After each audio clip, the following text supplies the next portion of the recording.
What's goody, Hot Breathiverse? Welcome back to Hot Breath, the show where you learn comedy from the pros. I am your host, comedian Joel Byers, and our mission here is to cultivate the next generation of great comics by interviewing today's great comics.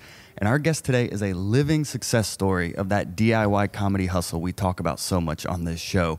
She started comedy at 16, where she was doing homework at open mics, but by the time she was 19, she had already befriended George Carlin, taking him out to coffee, which we'll definitely get into. But throughout her 20-plus year career now, she has self-produced albums, comedy specials. She's written her own books. She's booked her own comedy tours around the world. This is a comedian who has created her own success and is here to help you and me do the same. So please welcome to the Hot Breathiverse, Liz Miele. Welcome. When you put it all together, I feel really proud of myself. You should. It's incredible. Even to think that you want to start at 16. I always thought I was funny, but then didn't start till I was 22. So how'd you take the leap so soon? I definitely didn't think I was funny. I think I wanted to do it, and I thought, well, if it doesn't work out, I have my whole life ahead of me. Oh, yeah. You know what I mean? Yeah. Like, because I do feel bad. I have a lot of friends that started when they were 30, and there's just like this like rush and this like, I don't know, this like, not, I mean, we're all eager, but like this, like, it has to work out. Mm-hmm. And mine was like, I hope it works out. Like, if it doesn't, I guess I'll get a job. Like, and then as I continued to do it more, I was like, I don't want a job. I'm going to try. Yeah, but you're 16, both your parents are veterinarians. What do they say that you're like, I want to go to New York and do... Yeah, I mean, the first couple of times I went, I lied, and then eventually I told them. And I'm one of 5 kids, and I was like kind of the crazy cat lady, so I was the one they really thought was like going to fill their shoes, which is interesting because they just retired this year. And my dad was like, I'm so glad you didn't become a vet. We made so much money selling the practice, and we wouldn't have made that money if you kept it. And I was like, I didn't ever want to work with you. Like, I barely wanted to be raised by you. So, but it's really nice that when I did finally tell them, they were actually really supportive. Like, my mom just doesn't care. Like now she loves it. Like, she comes to shows and she loves all the jokes about her, even when they're like disparaging. She's like, I'll just pretend it's someone else. And I was like, Mom, we have the same face. Like, there's nobody else. But for the longest time, my dad was supportive while trying to get me to be financially stable. And by that, and I think a lot of people's parents are like that, where it's like, you can play around, but maybe you get a part-time job, or, hey, you do this, but you can still do your like this kind of Miele deal. Like, you know, you can have your fun, but also make sure you pay your bills. And so I was still paying my bills when I was full-time. It was just fucking stressful. Mm-hmm. And I think I shielded them from a lot of that, like, paying my rent $50 gigs at a time stress, because I wanted them to believe that I was fine. But I really only started to be financially fine maybe 5 years ago. Wow. And how long have you been doing it? 20 years. It is 20 exactly. Yeah. Okay. I knew it had been a while. So 15 years to feel stability in comedy. Yeah, because... And I'm 12 years in, and I can attest that I'm working towards that still. Yeah. And it's also what you define as stability. So there might be some people that look at the money I make and think, oh, that's not good enough. But I'm making what my friends are making with master's degrees. And it took me longer than their education, and I've been doing this longer, but I also learned on the job. So if you look at it, like, I was in school for the first 5 or so years of it, and literally in school. I was in college, high school and college in the beginning. So you're in school and you're doing open mics and you're doing, you know, these bar shows and whatever. And then you get into the internship phase where, like, you don't have to pay to do stand-up, but you're getting these guest spots at clubs, and maybe you're, you know, more people are seeing you and you're hosting and whatever, kind of a little bit there. And then you start featuring, and that's its own education while also making some money. But then, you know, you have to sell t-shirts to make a living because it's not real money. And it's like, it was that. So, and then I was always straddling the line. I was hosting some places and featuring some places. I was featuring some places and I was headlining some places. You know, I was headlining, but I didn't have a fan base. And now I'm at this place where, like, headliner, fan base, I can book my own theaters if I don't feel like a club is giving me the deal I want. I'm able to make money through royalties with all the albums and specials I have out. I have a book. You know, I have so many different means of making money off my past accomplishments, and then with touring and writing and all that kind of stuff. Yeah. So I think I lived a very small life, and I was able to live just off comedy, you know, a lot sooner than some people, because I tried to budget and keep things small because all I wanted to do was stand up. But it was small. It was a small life. It was like, oh no, my car got towed and I'm fucked. Like, you know what I mean? You know, $700 later and I'm like, I don't know if I can pay my rent next month. So it was a lot of that, and nobody likes feeling that way. And now my car can get towed a couple of times. Like, I don't want to brag. Not to brag or anything. I got that car tow money now. I got making a lot of mistakes money.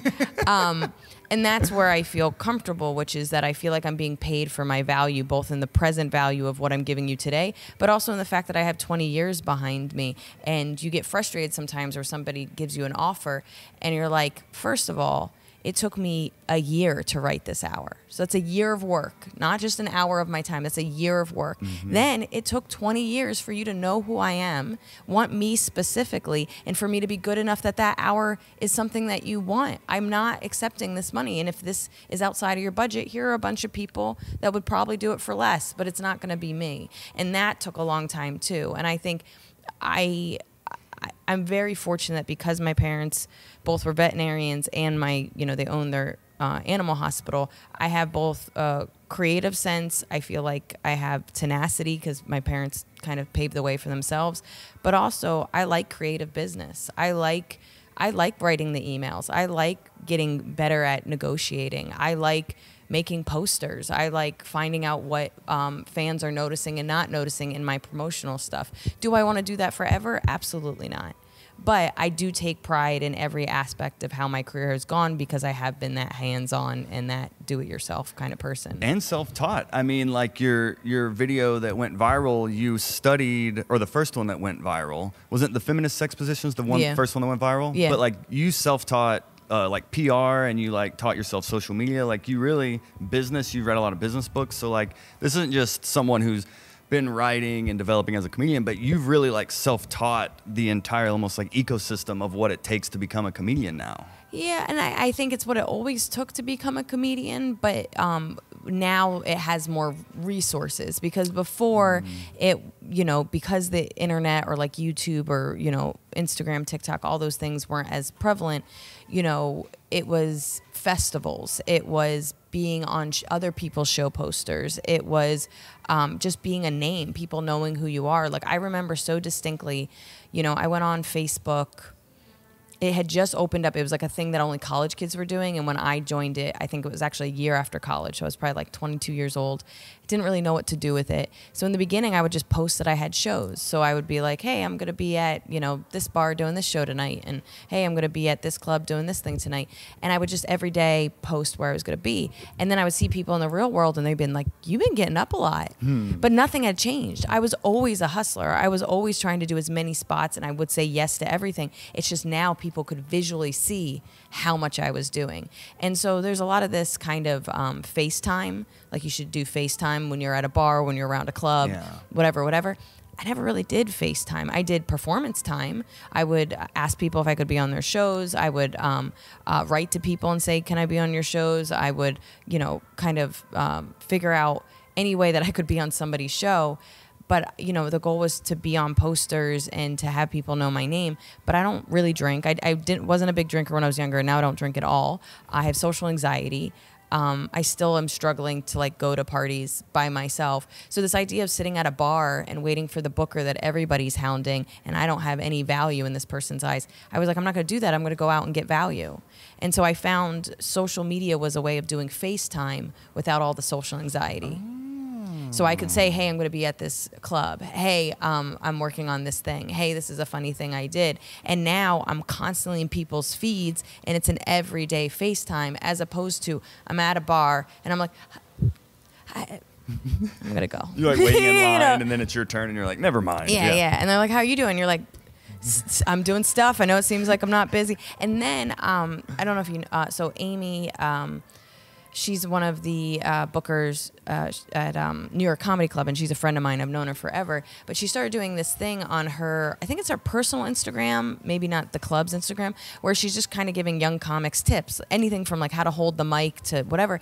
And she posted something a couple of months ago that was like, when you sit at the bar doing this FaceTime, you know what that tells me? you're not working. And that's how I always felt. And it felt so good to be like validated in that perspective, because that's how I felt. You've been at a bar for 4 hours. She knows it's a Friday night and you're not working. Boom. Go fucking work. Go do 3 open mics. So that was always my perspective, both in I don't know how to survive that way of doing it and being buddy and I'm not fun. So I couldn't be fun and I couldn't be somebody that wanted to have fun with. So I was just going to go get good. And that's the stuff I want to do. I don't want to hang out at a bar. I want to go do stand-up. So even if it's a shitty open mic, it was still moving the needle even an inch forward. Yeah, I'll get asked that a lot, too, of like, for younger comics, of like, well, is this show worth it or whatnot? And I feel like the first several years of your career, you literally should be on anywhere at any time. Every show. Yes. Even if it's trash, you learn something from it. Now, eventually, it becomes the law of diminishing returns. We'll all do a show, and I'm not getting paid well. The audience is shitty. I can't try new stuff. I'm angry. I feel like it's a waste of my time. And now I won't do those shows. But I feel like there are things that still make me stretch, and that's important. But yeah, there's certain things that I won't do anymore. But it took me like 6 or 7 years for the first no. Yeah. To be at a show where I did it 3 times. I remember so and it was close to me. It was like a 3-minute walk from my apartment when I lived in the East Village. And I did it and I was like, that wasn't fun. But the guy was a friend that ran it. So, a month later he asked me to do it again. And I was like, that wasn't fun. And then I did it a 3rd time and I was like, I think I might be better than this room. That was like the first time that I was like, it's not fun. They're like so loud and so rowdy. I'm not like able to really even do my act. I can't work on new stuff. I'm not doing this anymore. And it was like, and I have to weigh the options. And I gave it 3 chances. I might not give 3 chances again, but like I really think in the beginning, being comfortable on stage takes a lot of time, getting the words down, how you function in different rooms. Like I find it so funny that some people will just hug one room. They're like, I feel most comfortable in this room. And you're like, yeah, but if your dream is to tour, you need to learn to be comfortable in every room. Yep. You need to make every room comfortable. So I feel fortunate that I took every stage time, from open mics to bringer shows to barking to get stand up, to guest spots to, just doing things for shit money. Like I took everything in the beginning.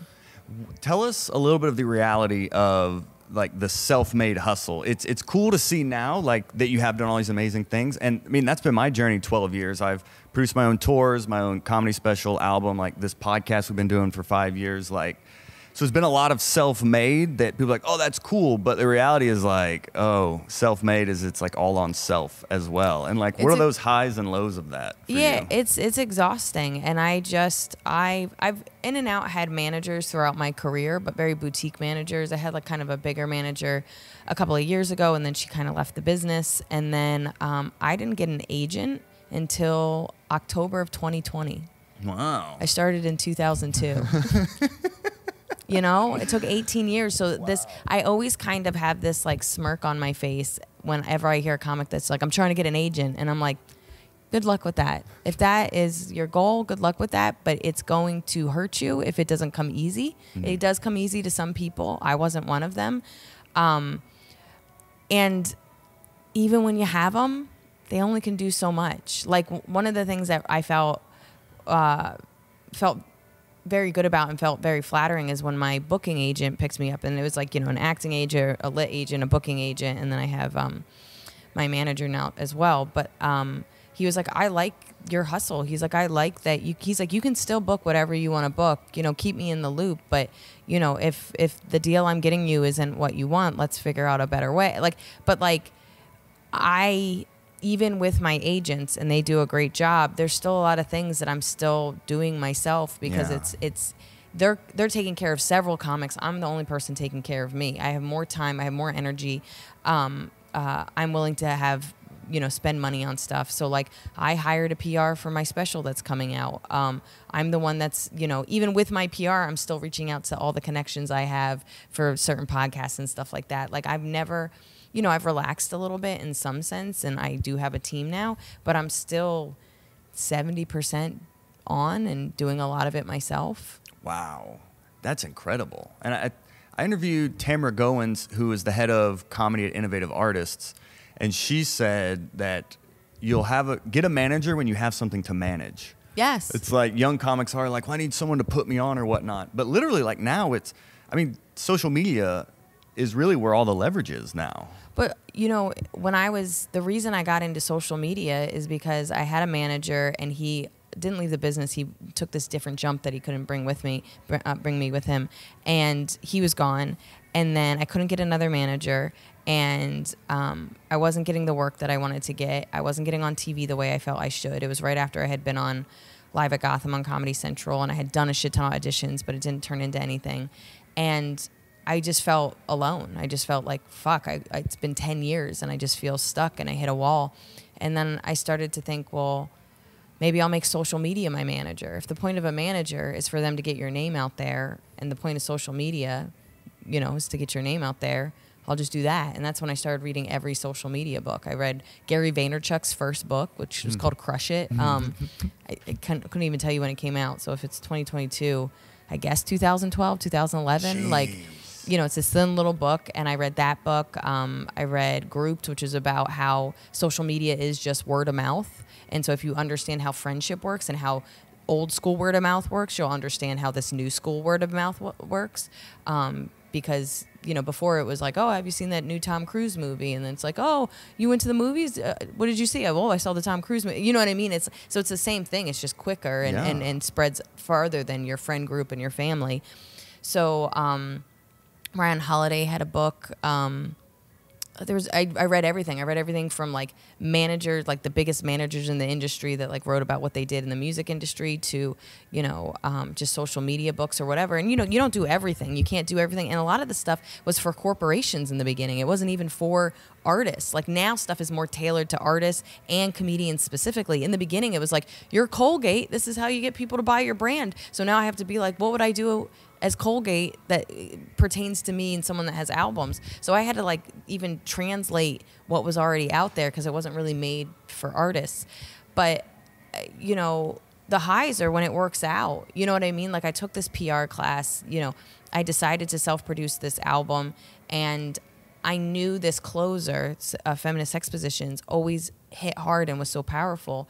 And I used the resources I had. So at the time, I ended up opening for him many years later, but my buddy Hari Kondabolu always had a bigger fan base than me.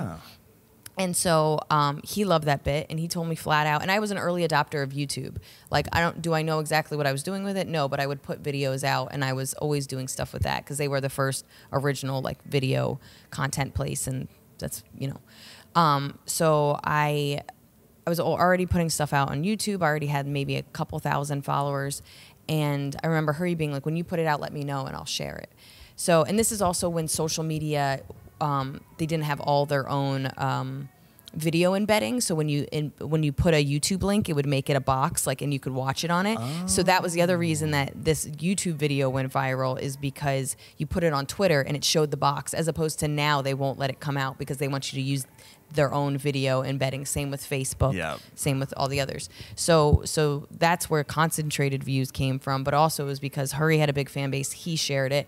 A couple other people shared it. It was a good bit, and it was quality video. And the only reason I did it on this Access show that didn't pay well, but you could curse. And I knew this bit was never going to go on late night. So I was like, I know this bit is good. I want good quality video for it. And then I'm going to give it a life on YouTube. Yeah. And so I think the mixture of me looking professional, because it was like, an actual shoot, and good responses, and then having people kind of support me, it just takes a little bit of a bump. And it went, and then I emailed every feminist blog I could think of. Like, I Googled some, I knew some. Hurry actually gave me the emails to a couple of people, but it was this, the people that broke it, the people that first really shared it was called like Everyday Feminism. And I filled out their thing wrong. Like, their thing was like, why do you want to be a writer for Everyday Feminist? And I was like, I don't, I just have this video. And they're just like, what do you love about Everyday Feminism? I was like, it's every day, but can you watch this video? Like, I just, you know what I mean? Like, I just wanted them to, and somebody did, and they shared it, and it got like 200,000 views in like a day. And then it just kind of took off, and then it got picked up by, Cosmopolitan magazine. It got picked up by all these other kind of blogs and whatever, and then viral kind of Reddit thing, and and then also what you have to understand is it's a benefit now. People hate women, and they get very mad when you're successful, and when you're trying to be funny. And hate comments and thumbs down work the same as engagement, as any kind of engagement. So almost every viral video I have, if you look at the comments, it's about 70-30 of people enjoying it and not enjoying it. And I would say it's mostly people not enjoying it. Wow. But they're hate sharing it. They're hate watching it. exactly. And what it does is it pushes up to the people that are going to find it. So sometimes the beginning is clearly fans and friends, and they're going, I love this. This is so great. And then I actually start to know when something goes viral, when I start to get people being like, ugh, she's ugly. She should kill herself. Go back to the kitchen. Women aren't funny. And then I'm like, I get excited. I was like, ooh, it's outside my fan base. And so like even right now, it's not on my page. It's on, I'm headlining at the Punchline in San Francisco. So they've been sharing randomly my videos, and they shared a video, and I just started getting a shit ton of followers. And I was like, oh, that's weird. It's because my videos are doing okay, but they're not doing great. And then I started seeing like mean comments, and I was like, oh, they reshared this old video. So I look, and it has like 600,000 views right now. Wow. You know what I mean? And I'm getting thousands of followers from it, but I'm also getting people telling me to go back to the kitchen. And they actually, this makes me laugh. Gosh. I called my best friend because it made me laugh so hard. I was like having kind of like a rough week. I was just really overwhelmed. And so I just wanted to see how well this video was doing, because it was kind of nice that I was getting followers. So I look, and it's all these mean comments, and I read this comment, and it was like, this isn't funny, and she's not hot. And I was like, well, that hurts my feelings. And then I reread it, and it actually said, she's not funny, but she's hot. And then all these comments below it were like, yeah, hot people can't be funny, and da-da-da. And I was like, oh, they were trying to hurt me, but it actually made me stronger. I was like, I like left the house. I was like, I'm hot today. People that don't find me funny, they at least think I'm hot. But it was one of these things where I was just like, that felt good, because I know I'm funny. I might not be for you. You might not find me funny, but I know I'm funny. So you can't hurt me with saying this is garbage, because you're wrong. I know I'm funny. Mm-hmm. You not liking me, that's 100% understandable. I am not for everybody, but I am funny. So then everything outside of that, is debatable. I have pretty days and I have bad days. And I like the idea that somebody's just like, all right, not for me, but she's got nice eyes. And I was like, thank you, sir. That's a share. That's engagement, Thank you. know? But what they don't understand is all that stuff helps. I really do not care what you say about me. It all helps. Mm-hmm. Don't be violent. I mean, that stuff scares me. But like genuinely, I was telling a couple of comics the other week my favorite hate comment of all time, and I should have responded, but I was also in a place where I was like, I'm not engaging with these people. This guy wrote back, "Go make me a sandwich" under one of my videos. And his profile picture, this guy's bald in his 40s. He has 2 little twin girls behind him, probably 5-year-olds. And it took everything inside of me not to write, it looks like you have 2 little sandwich makers behind you. Because fuck you. I can't believe you're raising girls. Like, fuck you, you piece of shit. And that's the thing, is that people don't understand, like, people really don't understand misogyny in this country, like, or in the world, really. There are people that have wives and girlfriends and daughters that go around thinking, I'm supportive of women. You're not, though. You're not. I can't tell you how many people do not like that I'm doing something either they want to be doing or doing something that makes them feel threatened. And it's like, I'm not threatening you. You could absolutely do this if you wanted to. If you chose not to do this, this is not my problem. And then there's people that don't find me funny, and that's fine, but I've never left a hate comment in my life. Do you want to know why? Because I'm doing what I want to do. I don't have time to be shitty to people. I've seen stuff I don't like. I've absolutely watched a comic and been like, this is trash. But worst, I call my best friend and go, watch this trash. Then you shared it anyway. Yeah, and they got a view. Good for you. I can't believe you got on Fallon with all this trash. Oh, but, I've seen a few of those. Yeah, but at the same time, I'm not going to bully anybody. Of course. And also, I'm living my life. I don't care. I really don't care. Mm-hmm. It's 10 minutes of me going like, really? But then I go on with my life. So every hate comment is just somebody not doing what they actually want to be doing in any aspect of their life. So, and like, it's funny, my little sister's a singer-songwriter, and she wants to like post more and put more of her music out, but she's scared. And I was like, you will never feel full if you don't take the risk. In any quest, it doesn't have to be with posting, just doing what you want to do, just working on music every day or sharing your music with your friends or whatever it is your goal, but you are always going to feel somewhat pulled back and somewhat not living your fulfilled life if there are things you want to be doing and you're not doing them because you're scared. Mm-hmm. There is always a risk. But, even with social media, people are like, well, what if I post it and nobody likes it? Well, nobody saw it. Who cares? Who cares? And then, what if I post it and somebody sees it and they don't like it? Who cares? Yeah, it's all reps. I mean, I've interviewed countless social media comedians on here with like millions of followers, and it comes down to like, yes, I can give you these tips that worked for me, but you literally, you have to post, you have to create, you have to share, you have to experiment. Like, it comes down to that. Yeah, absolutely. And the other thing is I am being myself and seeing and trying to find the people that like it. I don't really change who I am for social media or the audiences. I might take in data and information to see where the joke's going to go or whatever, but I'm writing about what I want to write. I'm talking about what I want to talk, and I'm posting what I want. I post a cat picture every Saturday for Catterday. Nobody wants that. Nobody's asked for that. And what's really nice is over the years, before I even wrote my book, which is called Why Cats Are Assholes, but before I even wrote that, I accidentally was like promoting this future book because I would have people be like, hey, I followed you for the comedy, I stay for the cats. So anytime I see a cat outside, I'm taking pictures. I try to only post pictures on Saturday for Catterday, so it's not overwhelming, but I'm a crazy cat lady. I have cat jokes. But the book came from someone seeing the cat jokes, right? Exactly. Yeah. So this editor has 2 cats with his wife. He wanted somebody to write a book about why cats suck, but from a loving perspective. And he was looking everywhere, and then he stumbled across one of my cat jokes, one of my favorite ones, which is basically the thesis of it is nobody wants a cat. Like, something bad has to happen to you, and then they kind of fall into your life.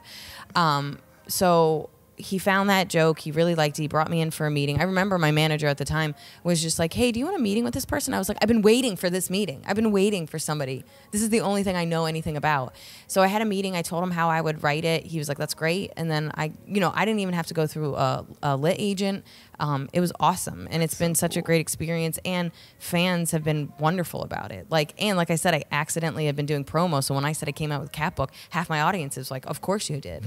We would love, you know what I mean? Like, of course this is the next step for you. So it was a great way to clearly take every cat joke I've ever made and put it on paper, but also to just stretch this other side of my abilities. And I went to school for writing, so I never thought I'd write anything more than like a 2-minute bit. So it was kind of cool to do that as well and build up a different level of confidence in my writing.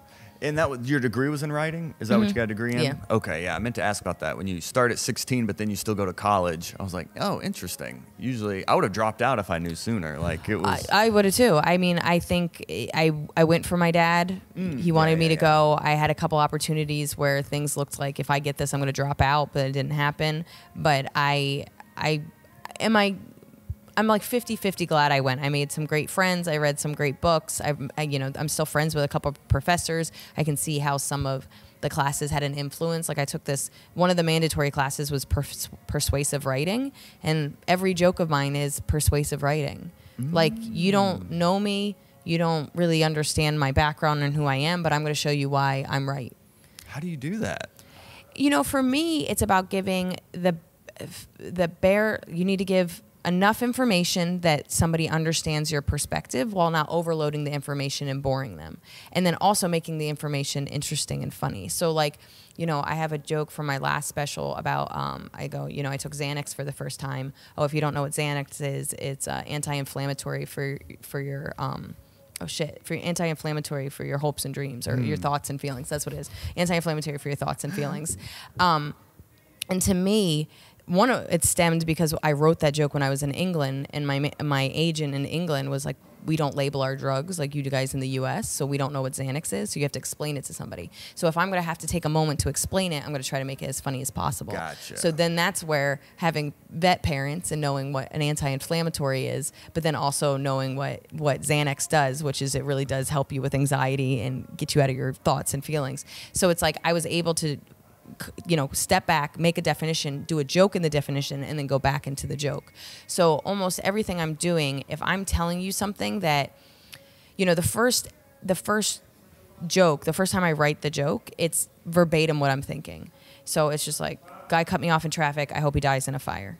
You know what I mean? Yeah, Is it a good feeling? Absolutely. We all felt that way. I know that's going to connect. But is it creative? Absolutely not. So then it's setting up the scene, whether it's setting up how my day went and why I was so angry, setting up my life and why everything in my life is somebody cutting me off and, doing something and this is the last straw. And then a creative way of telling someone to go fuck themselves. So you know what I mean? So that every aspect of the joke is you agreeing with me, even if you wouldn't have done it yourself, you agreeing with me, understanding why I did what I did, and then laughing at how I did it.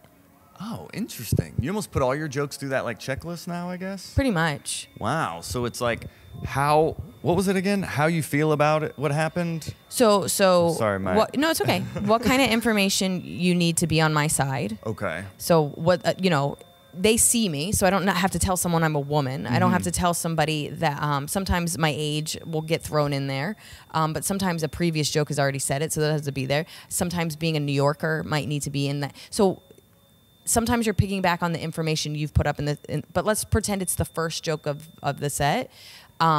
What information do they need? And then how do I get them on my side? And then whatever I did say, or, sometimes I like to think I'm a funny person. It's already funny, and I just need to make the setup funny. Yeah. But sometimes what I said in real life was like, I'll fucking kill your family. And that's just aggressive. And how do we make that hilarious? Yeah. Or how do we make that, like, I have this new joke about UPS just like not delivering any of my packages. So like being on the phone with them and just how awful that is. And that's pretty relatable, but I still make every part of it funny. And then I talk about how the thing gets solved, but I still can't let it go. I'm seething. I'm sitting on my couch. I think of my therapist. She would tell me to go for a walk. So I go for a walk, but then I see a UPS truck and I'm like, I'll kill your family. And I just show and I'm building up tension of the fact. But like, even when I say something that is, anybody can say, I'll kill your family. I've set it up to be like, the funny part of the joke or the unexpected part of the joke. So if me being angry is already expected, how do we make that as funny as possible? Yeah, you almost set up the anger at the beginning, and then the punchline is like how angry you actually get. Absolutely. Gotcha. But I think over and over again, and now I don't have to like think about it. I can see it on stage. Oh, they haven't laughed for like 30 seconds. Or, hey, I said that, and while that might be smart, they didn't laugh. Or, I'm going to be specifically boring here so that when I do the punchline, it'll really pop off. But like every word I use and the order I use it in all has a reason. Of course. Yeah. And I think young comics early on, that word economy is just so overlooked. Or they think there's just attitude behind everything. But it's really the writing is where the laughs come in for sure. Yeah, and like sometimes you get this huge laugh, but I was bored half the time. Yeah, like, that's true. What are we doing here? Like, I can't tell you how many times I watch a comic and I go, it was good, but we gotta edit, bud. And then also I think it's funny that you get one laugh and then you drop off. You could go so much further. Like, why you just spent all this time, you just built up you just did all this in the premise and you just got one punchline. Why waste all, you know what I mean? Yeah. It's like when you how you buy celery, you only need like one piece or two pieces of celery, but you can't just buy a stick of celery. Some places you can buy just one carrot. So now, for the rest of the week, you're like, I'll put it in a salad. I'm going to put peanut butter on it. Like, you know what I mean? I'm like, you have the whole stock of celery. Use it everywhere. And that's where callbacks come in. And, I like the layering of stuff. I think that's where I get most excited. And, something will happen in my life and it'll be one line, and it's so exciting when all of a sudden I was like, oh man, I got 6 punchlines out of this like one line. Yeah, I love that. So it's like, I think for me, I just find it so funny that there's like beeping and there's music going on. I know. And I can't wait to hear somebody be like, this is great, but I think I'm having a seizure. I wonder what that is. Just like a low grade fire that we're just sitting through. We're just at a low grade fire here. Yeah, we're taking risks for you guys. But it wasn't there the whole time, I don't think. I definitely don't think so. I feel like it won't get picked up as much on here. Okay, that's good. I'm famous last words. Yeah. But I wonder. Yeah, we should have evacuated hours ago. Interesting. If that is a fire alarm, that is the least aggressive fire alarm ever. It's just like a tone that people over a certain age wouldn't hear anyway. Yeah, I'm assuming everybody over 50 is. That's like, what I was thinking. Over 50 too. Yeah. Well, before we land this plane, there were 2 more things. The one thing I ask always comics is like their worst booze story or their worst bombing story, like a show you just never forget. Like, what's that for you? I have 2. Okay. One was in Jersey. I was probably around 9-10 years in.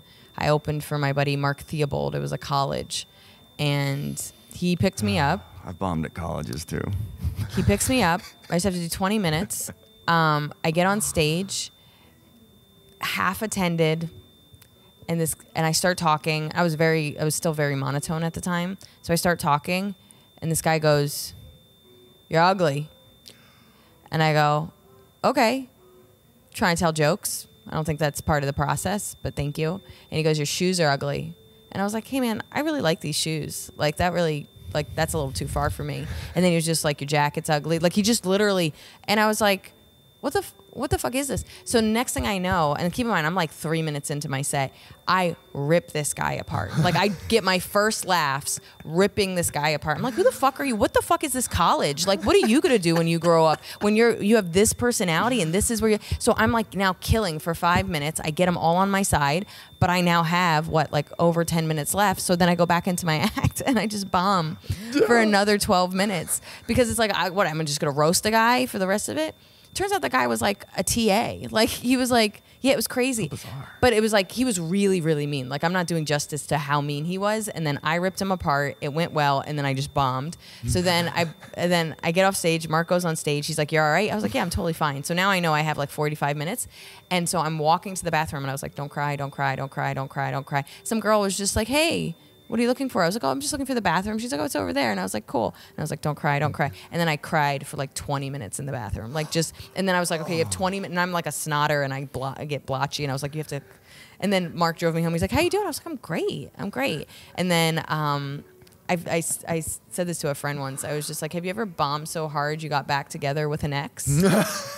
Because I went home and texted my ex and I was like, "What are you doing?" And I went and had sex with my ex. Like I was like so fucking hurt. I was like, oh my God. Like it was that bad of a night that I was like, I made so many bad decisions because that guy hurt my feelings. It was bad. And then my other bad story, it was the second or third time I was in Europe, but it was like my first European tour. And this was the last weekend of a month and a half. And when I say like this tour, I was in a different city like every day. It was a long month and a half and it was stressful and I'd never done something like this before. And so I'm in Leeds, England. And it was this chain called Jongleurs. So think like the Improvs, but much shittier. And I had done several of these Jongleurs and this one was in Leeds.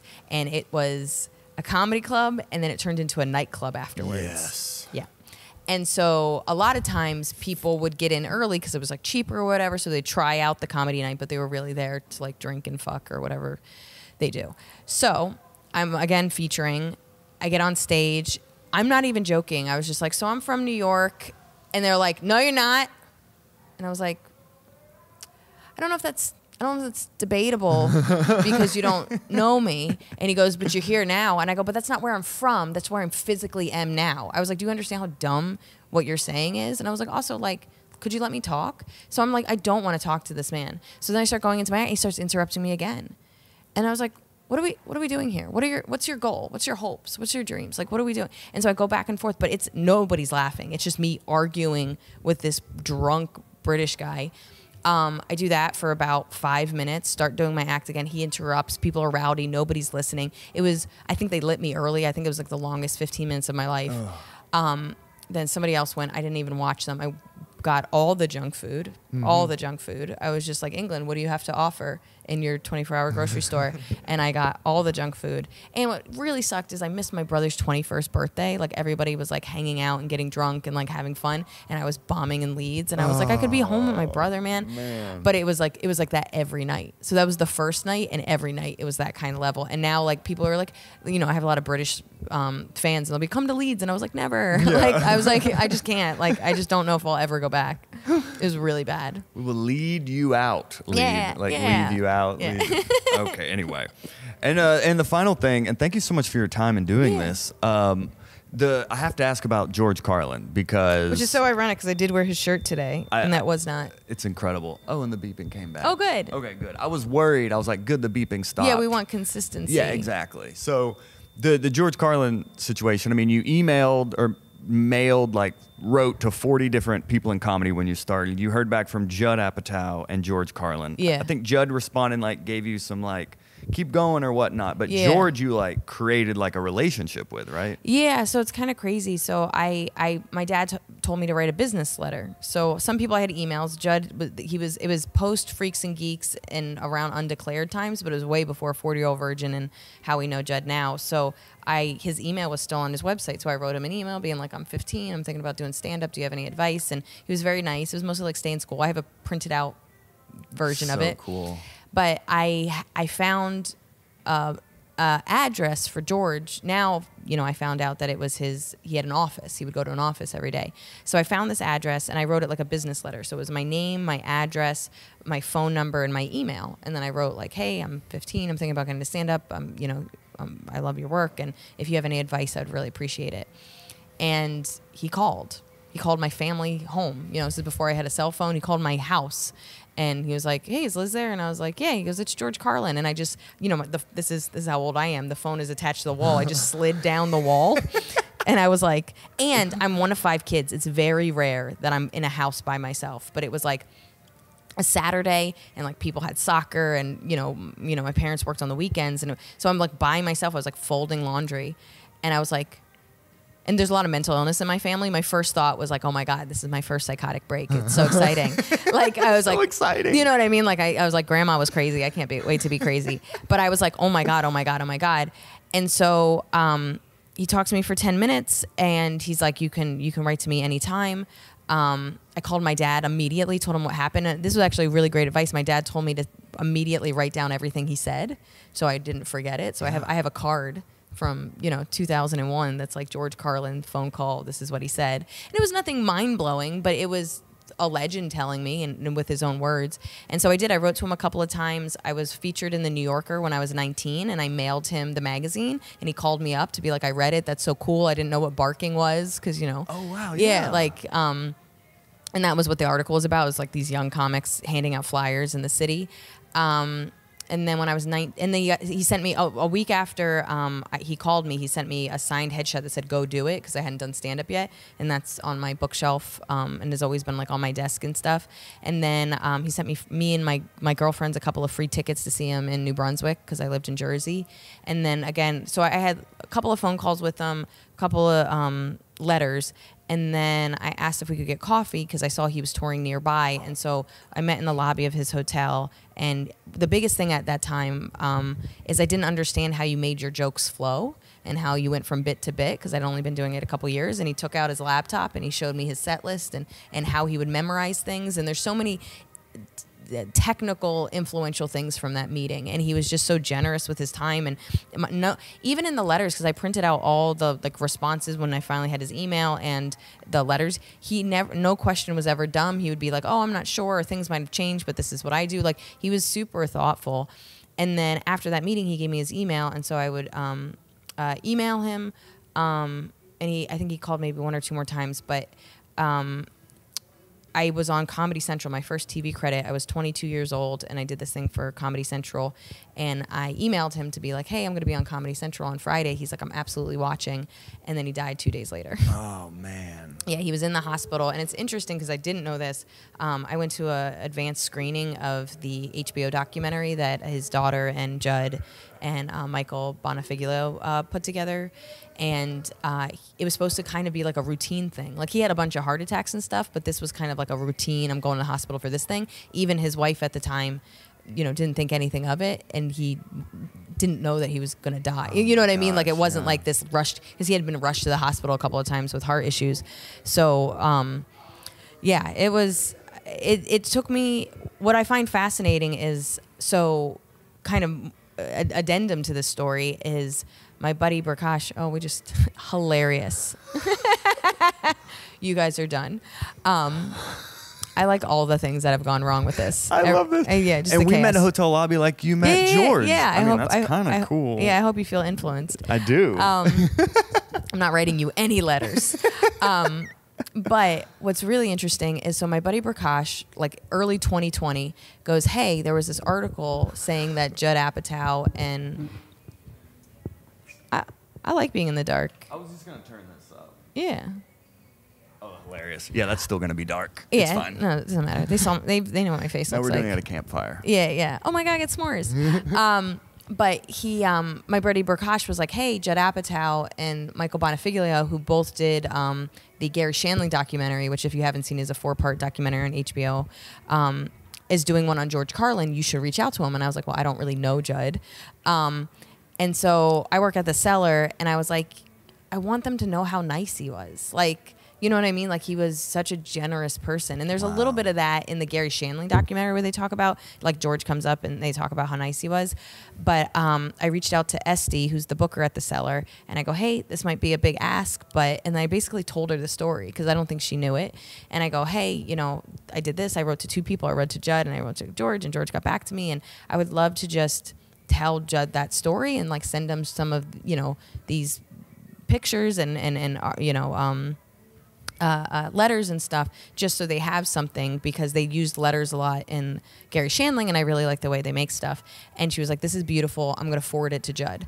So she forwards it to Judd. Judd comes back and he goes, oh, I hope I was a nice person when I wrote to her. And he goes, go talk to Michael Bonifiglio. So I talked to Michael mostly, but then I saw Judd at the Cellar because he's at the Cellar, and I go, hey, you know, we kind of talked via Esty, but I was the girl that, you know, was friends with George Carlin when I was a teenager. He's like, oh, that's so cool. So now I've seen him a couple of times. They sent me, so they didn't end up interviewing me because they actually got so, like, Kelly Carlin, his daughter, had access to so much of, he like recorded so much and she had access to everything that George actually kind of tells his own story almost. Mm-hmm. So they do some comic interviews, but I did voiceover for that. Like, they had a bunch of comics read these letters he got from fans when he went from being straight edge to being more like hippy dippy and aggressive. And so me and like Gary Goldman and a couple other comedians read some of those fan letters. So I'm a small part in that.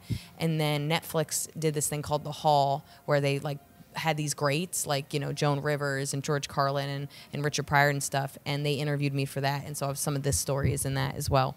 But I ended up meeting Judd, I think like 4 or 5 times now, and they invited me to the screening, and I got to, and I met Kelly a couple of times. I met her like 10 years ago, and I've now met her like 3 or 4 times. She's a dream. She's just a sweet, wonderful person. So I feel fortunate even in that realm that like, even like Judd wrote me back, but now 20 years later, you know, I'm just like, Judd, I wrote to you too.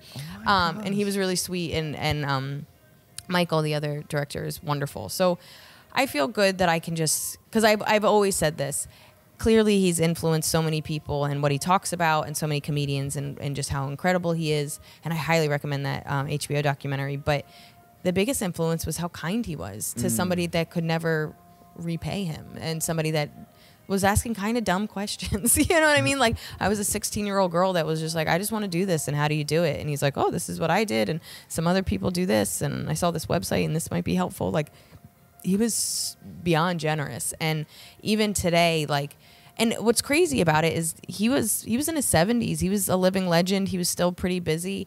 You know, even 5 or 6, 7 years ago, I mean, I was busy trying to survive, but I was really busy, and I've always had him in the back of my head, which is, in some capacity, I can help people. Now, there's people that take advantage of it. There's people that are shitty, and I don't feel like I have to get back to everybody. But if somebody is eager and they're willing to do the work, I'll absolutely get back to people. And I'm dyslexic, so I actually do more voice memos than write to people. So like on Instagram, I'll have somebody that's like, hey, I saw you did this. How did you do that? I'm kind of confused. And I'll literally write, I'm dyslexic. It's easier for me to do voice memos. And I'll just leave like 4 or 5 1-minute voice memos because that's the max. And then they're all like excited. Like, and I clearly say more than I would type because it takes me so long to type. But like, I'm more than willing to share my information. And I was raised nice. So it's like, I feel like I was raised as a nice person. I like being nice. Then I met this incredibly influential person that was the nicest person I've ever met. All my friends are nice now. And then it's about, how do you continue to be the person you want to be in a business that's actually not very nice. So it's been its own interesting hurdle. But I always kind of have him in the back of my mind because, you know, I do want to be him when I grow up in every aspect. I just think he was an incredible person. Well, you're incredible for doing this. Thank you so much pleasure. for taking the time before your final show here in Atlanta. Wow. I felt that like moved me. I don't know why, but I was like in there with you, like listening to that. I really felt that. That was a really cool moment. Thanks for sharing that. Yeah, my pleasure. So please, you mentioned liking to help peeps. Where can people like reach out to you? Where can they check out all your awesome work? Everything is at Liz Miele, Miele. And then I have a new special coming out September 6th on YouTube. Congrats. Yeah. Did you self-produce another one? Yeah, I did. My So gosh. I recorded it in April, and I'm excited about it. And so self-produced. It'll be album. It'll be on YouTube. So subscribe to YouTube. That's where I feel my happiness. And I'm touring, so all my tour dates are on my website, and I'm constantly adding to it. And if you like cats, go buy my book. Boom. Awesome. Well, Liz Miele, thank you for being on Hot Breath. Yeah, thanks for having me in the dark. Yeah. Yeah, this is Hot Breath After Dark here. Yeah.